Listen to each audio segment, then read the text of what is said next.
The silence was shattered this week as U.S. forces launched a precision airstrike deep inside Nigerian territory, targeting ISIS enclaves that have long operated with impunity. In a move that caught the world off guard, the skies lit up with what locals described as thunder from above. This wasn't a warning shot, it was a decapitation strike. Operating on high-level intelligence, U.S. assets obliterated key terrorist strongholds, reportedly neutralizing high-value commanders who thought they were untouchable. The message from the White House was deafeningly clear. There is no safe haven left. As smoke billows from the craters, the question on everyone's lips is simple. Is this the beginning of a total eradication campaign?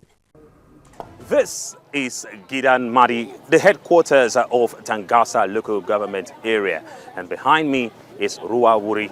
It is an international road that leads to Sahel countries like Niger, Burkina Faso, and Mali. Now, while it opens up business opportunities for Nigerians and other West Africans, its boundaries have become a haven for Lakurawa terrorists who often attack neighboring communities. Ruawuri is a long and lonely road cutting through communities in Tangasa, Sokoto North Senatorial District. The local government area houses border communities to Sahelian countries and since 2020 have come under intense attack by the Lakurawa sect. They are a terrorist group strongly linked to ISIS and other terror groups in the Sahel. It is to eliminate these terrorists that the United States fired several missiles at Tangasa on Christmas Day. These exclusive drone images taken after the strike show the terrorist valley hideouts in Kawuri Kandam and Malgam. Both communities have been cordoned by security operatives who are presently undertaking clearance operations within the vicinity, particularly to guard against unexploded missiles and blasts of improvised explosive devices planted by the terrorists. These residents of Masalashi, neighbors to Kawuri and Malgam, relieved their experiences of the Christmas night strikes. They confirmed the deaths of several terrorists and say no innocent resident was killed. We had a loud sound 3 times that shook the foundation of our houses, and later we saw fire. It was later we realized that the fire was in Lakurawa terrorist base in Kahuri. Honestly, this is a welcome development. While the number of terrorists eliminated cannot be ascertained at the moment, residents say many of the Lakurawa terrorists were seen fleeing on motorcycles. I'm very happy about the U.S. bombing. Like most of our people in this community, the strike has sent panic into the Lakurawa camp, as our neighboring communities confirmed to us that they have seen the remnant of the Lakurawa terrorists fleeing their base in Kawuri Kandam and Malgam, where they have dug a well and have as a permanent camp. Kabir Dogo sells local herbs. He says his business was greatly affected by the Lakurawa terrorists. The activities of the Lakurawa terrorists has affected my trade.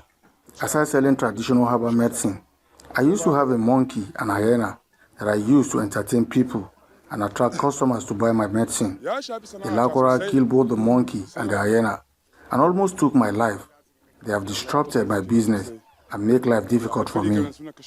While the sect holds extreme religious opinions with which they oppress the locals, it is their impact on economic activities like rustling of livestock that have had more negative impact on the people. I used to be a trader selling provision in my village, but the activities of Lakurawa in my village has rendered my community have been sacked by the Lakurawa. I was panicked by the report of bombing, fearing it may affect my community people, but thank God that did not happen. As speculations about the success of the Christmas Day strikes are put to rest, correspondents say it is time for security operatives to move in and occupy the ungoverned spaces. Panic in the ranks. Terrorists scatter like roaches. Chaos. absolute chaos. That is the only way to describe the aftermath within the terrorists' camps. Intercepted chatter reveals a complete breakdown in their command structure. Surviving fighters are no longer planning attacks, they are running for their lives. Reports on the ground confirm a massive rat run as disoriented insurgents flee their decimated bases, ditching heavy weaponry and blending into the bush to escape the heat. They are desperate, leaderless, and terrified of what's coming next. But as they scatter into the countryside, a new danger emerges. Desperate men are dangerous men. The hunt is now on to catch them before they can regroup. Residents of Masalachi in Tangaza local government area in Sokoto State have reported seeing terrorists fleeing forest after attacks by the United States. The Nigerian government and the United States had struck several forests, including Kawuri, Kamdam, and Malgam, where the Lakura terrorists are based. Reports say several of the terrorists were killed and their properties destroyed. Arise News Chief Correspondent Ferdinand Duroa is in Masalachi to give us updates. Thank you for joining us, Ferdinand. Bring us up to speed on what's going on right there. All right, thank you so much. And yes, it is the sojourner to ensure that we get exactly the details of what happened on Christmas Day. In the last 48 hours, well, we have been going around Sokoto State, well, particularly to places where we did feel the effect. And yes, we went to Jabo in Tambawa local government area, and today we are in Tangasa, where we can confirm to you that is indeed the hub of Lakurawa activities here in Sokoto State. Now we are talking about where the attacks were indeed meant to hit, and we can confirm that yes, the locations were struck.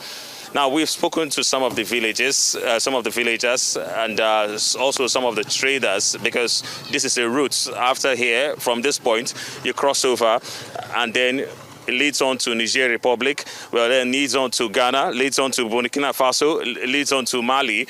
And from exactly what they've told us, well, they've told us exactly how much travelers from the Sahel, well, you want to call them travelers, or how much migrants from the Sahel have indeed been a destruction to the community, where there's so much fear in the air, so much fear in the air. But then from what they've told us, well, they can confirm that yes, clearance activities are taking place just behind us in some of the forests. Well, they mentioned the Kawuri forest, and then also they mentioned the is it Malgam forest, where the actions take place, talking about the strikes. And then also some gentlemen told us about the movements of terrorists. Now, they actually described how they had moved from one part of the forest, where they call the north, to, of course, another place. So that's the situation. Well, I'm not alone. I've made this journey with our correspondent, who indeed is on ground here in Sokoto State with me. Nasiru, please join me, and let's indeed take a look at this situation. Yeah, thank you, Ferdinand. Well, we wouldn't want to say it's a revelation that was made, because these are some of the stories that you have reported, including the activities of those coming from the Sahel, who indeed come in, cause disruptions, and go away. But then the only situation right now is that, yes, this is the first time that we're getting pictures in Tangasa since that attack on Christmas Day. Exactly, Mr. Ferdinand. Yeah. Tangasa has a very complicated security situation where the Lakura operated, and also they have bandit, and also a kind of a tribal conflict between the Hausas and the Fulani. But the coming of the Lakura in 2024, they've been here since 2018, and they've been disrupting the livestock of people. That is what they specialize in rustling animals. But with this attack, this bombardment from the U.S. government on Christmas Day, the villagers really confirmed that, the U.S. airstrike hit the target, because they could confirm that people are moving from Kawuri, Kandam, Malgam, where the Lakura have their base, and even are very, very comfortable digging a borehole and even a well to make it a permanent camp. That particular place has been hit by this attack. Yeah. Just to interrupt you, well, I think that's one of the revelations from this. We're talking about how much development they say have taken place in some of these settlements in the forest. They talk about boreholes being built. Exactly. Talk about wells being dug by terrorists. Yeah. And then who indeed come out to cause commotion, cause problems, and move out. make it difficult for the people to indeed, have a normal lifestyle, rear cattle, steal, kidnap, and of course go away. Exactly. They waited until your farm produce are ready for harvest, and they start coming. Either they kidnap and to ask you to sell your farm produce. And in most instances, this farm produce, you have to pay levy to harvest. And after you've paid levy, they also come for you. They kidnap the breadwinners in the home, and they know you cannot allow your father or your breadwinners to be with them. You have to pay. So the community here have suffered a lot. I could tell you history of what has been happening. I could remember in 2020, the DPO of Tangaza was killed right inside the police divisional headquarters. 6 other police officers were killed also. And in 2021, to just paint the tribal conflict perspective of it, 6 Fulani persons officially reported were killed. But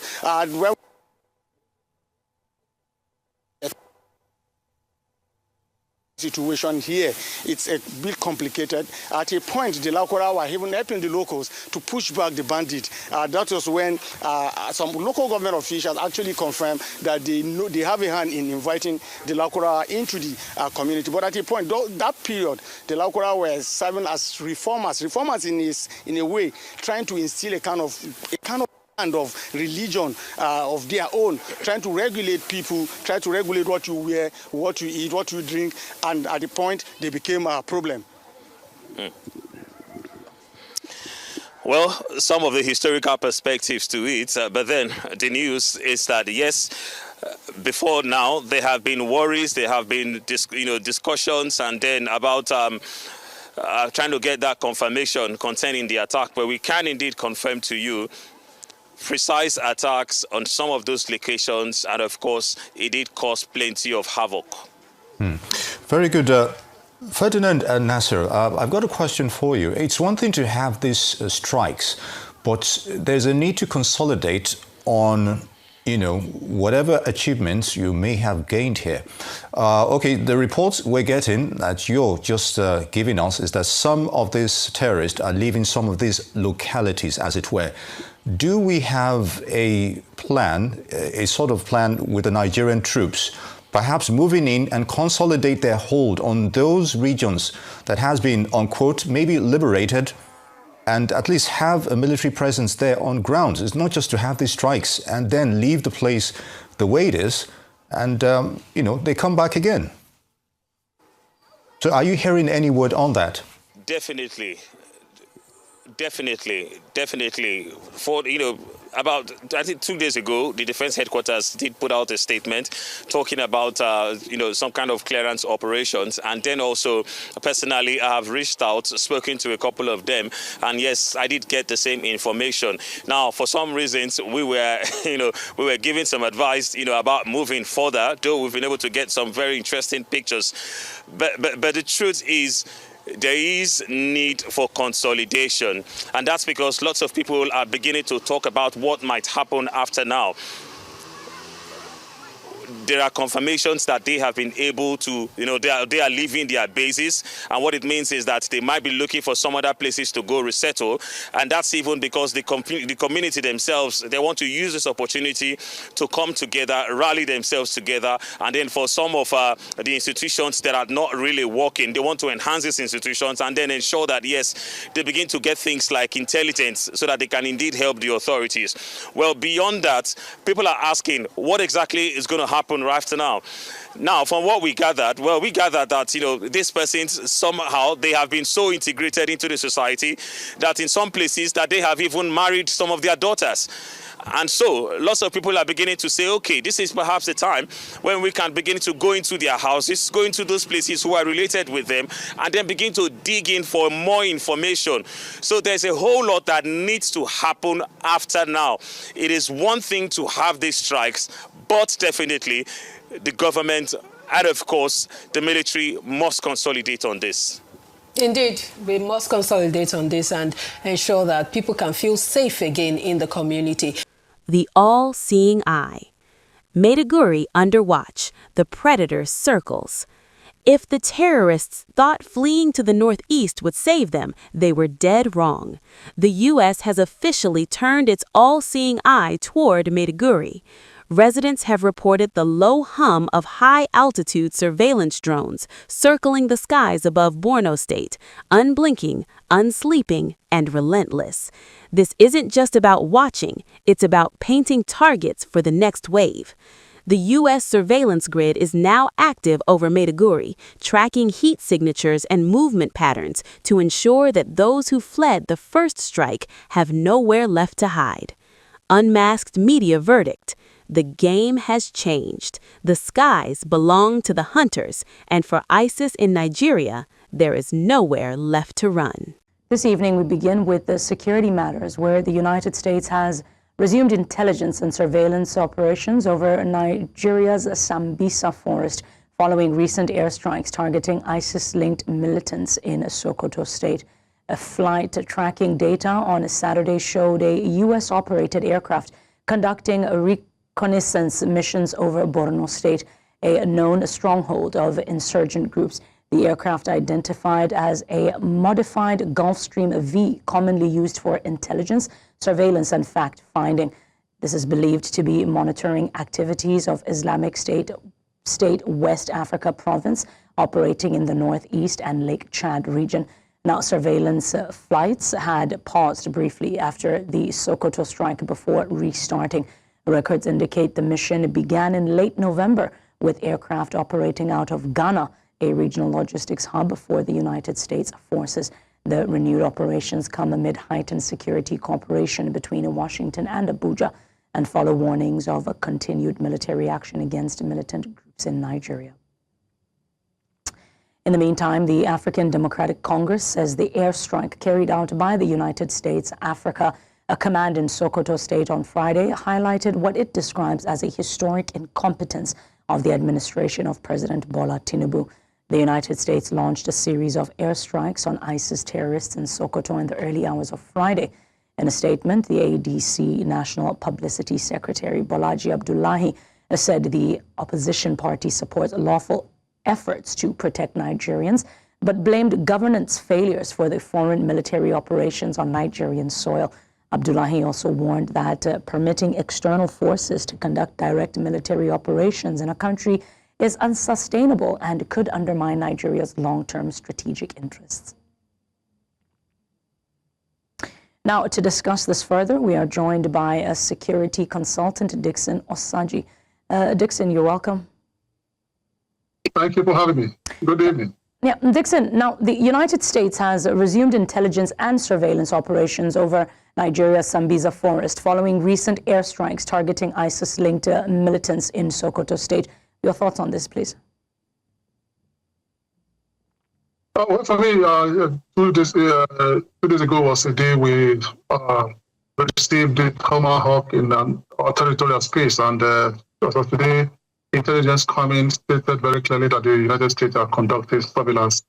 Because before any mission or before any attack against your enemy, there's so-called hostile surveillance. I think what they are doing presently is hostile surveillance to ascertain the strength of these guys, to ascertain their location, to ascertain their capability and capacity to ensure that if they want to strike, they strike them and decimate them from their effective zone. So I think they are carrying out a pre-attack surveillance activities, and this activities is also known as hostile surveillance. I surely believe that at the end of this hostile surveillance, they'll be able to send some deliverables to the enemy's den so that they'll be able to wipe these guys from the Sambisa forest. Now, President Trump specifically framed these airstrikes as protection for primary innocent Christians. In a country where 7,000 Christians were killed in the first 7 months of 2025 alone, is he addressing a reality, or is he dangerously oversimplifying a conflict that has historically claimed just as many Muslim lives in the north? Well, I would not put words into Donald Trump's mouth, but I strongly believe that we've been suffering from Christian genocide in Nigeria, and that is just the truth. Nobody's going to argue about that. And I also believe that the Muslims are being killed. And if you want to ask who are the people killing the Muslims, they are the Islamic they are the Islamic terrorists, they radicalized Islamic terrorists, and also they. First of all, in 2014, I remember the founder of Boko Haram, Shakau, went live on air and says that if you see them, kill the infidels, kill the unbelievers, kill the Christians, And the foundation of Boko Haram was that Western education is sane. So as time progresses, it metamorphosed into economic terrorism, whereby these guys started kidnapping Nigerians for ransom, and as well, going off their foundation or their objective. Every organization has its mission and vision. And if anyone comes on air and says that the objective of Boko Haram is not to Islamize Nigeria, I don't know if they are the spokesperson or if that person is the spokesperson for Boko Haram. But I strongly believe that Donald Trump himself have carried out an assessment of the killings in Nigerians. He's seen a lot of killings going on, but he's particularly concerned about the killings of Christians, maybe because that is his own faith. But as a country, let's just get it right. We need to wipe these guys out because they are killing both Christians and also they are killing Muslims. But these killings must stop if we want to have a great country, Nigeria. And it's right time for the Supreme Muslim Council and the Christian Association of Nigeria to start talking to ensure that the killings of any Nigerians, be it a Christian or a Muslim, by any religious group, be it a radicalized Islamic group, must stop. And this time is right now for us to talk about it and stop this nonsense bedeviling our country. So we have Americans on our soil, sending precision missiles to the enemy's den. We never expected this. It's so disturbing. And the Nigerian Army, Nigerian Navy, Nigerian Air Force have the capability, but they'd be so political about this. So the Americans are on ground, and I'm telling you that they will not be political about this. They will wipe these guys from our territorial space as soon as possible. Now, there are speculations that the strikes were not necessarily on target, and I want us to talk about that because the Pentagon describes the airstrikes, and I quote, as perfect strikes. However, with reports of missile fragments found near civilian villages in Sokoto, what is the risk that this intervention becomes the primary recruitment tool for the very militants it aims to destroy? The Tomahawk is not a friendly missile. It's a precision-driven missile. It's always, hit its targets wherever it's being sent to. Sometimes when you send out the Tomahawk, there are some fragments, that can, fall out from the Tomahawk in some given areas, some given locations. But the truth is that the Tomahawk went to its location and, got its target. I've seen a lot of people saying that it was a missed target. It can never be a missed target because that Tomahawk was designed, to travel for about 1,600 kilometers precision-wise and also hit its target precision-wise. So the targets were hit. Any other fragments you've seen around being posted on social media might be the fragment from the Tomahawk. But I tell you that the Tomahawk delivered its message precisely as directed some few days ago. Now, we'll come back to the Tomahawk very quickly. Now, coming just days after the U.S. strike in Syria, is this a new Trump doctrine for Africa? Are we moving away from long-term stability building towards a transactional model of offshore missile diplomacy?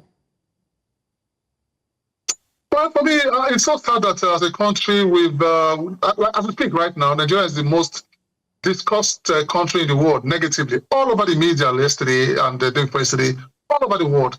Nigeria has been discussed. Why have we been discussed? Because we've gambled with the spirit of insecurity so badly, and that is why the global space are not happy with what is happening. Some are for, and some are against the decision of Trump. And those that are for his decision, they are happy. Those that are against the decision, they are not happy. It is what it is, because whatever the case may be, if you stand on any given side, you must face some backlash, either from the positive or negative side.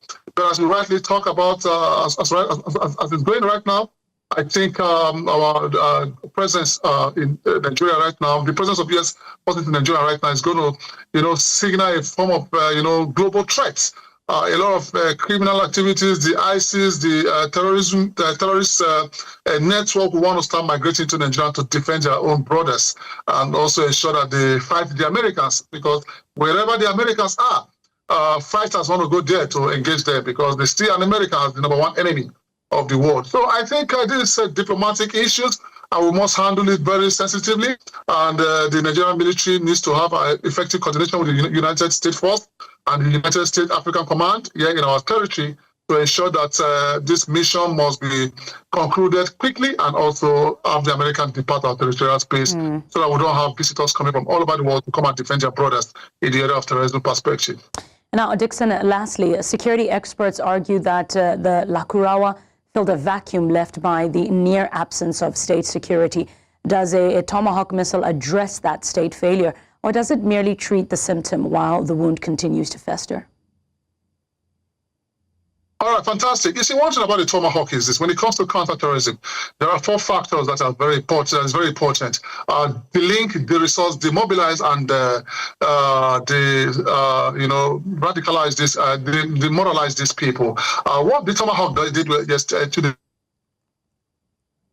Resourcing is very important when it comes to counterterrorism. Is aspect of taking out arms and ammunition for these guys, cutting off their logistics supply, and ensuring that they don't have arms and ammunition to engage the Nigerian or government security forces. Then the link. What it does is to delink the fighters, cut off the link between the fighters, and also cause a disarray between their command structure.